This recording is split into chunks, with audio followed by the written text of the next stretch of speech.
guys.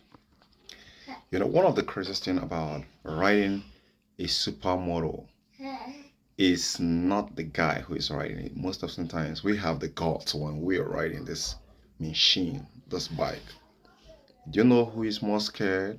Who goes into panic mode? Is the guy at the back seat. Now, for the guy, the lady who didn't get scared of making this ride, this trip with this guy, it just go beyond bones and flesh. You know, there are some crazy shit. You know, let's just watch it first. Look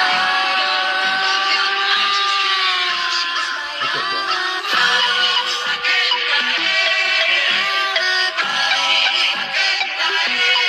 Yeah. Wow. You saw that? Damn. I hope boys are watching. Damn. Bro, been eating a lot of meat these days. That's the reality. Okay. So having those kind of crazy guts and confidence in, damn. Hat off, guys. Hat off for riders. Tell me what you think, guys. Like I said, you know, it takes a lot for people to have this kind of confidence. And fully aware that this is like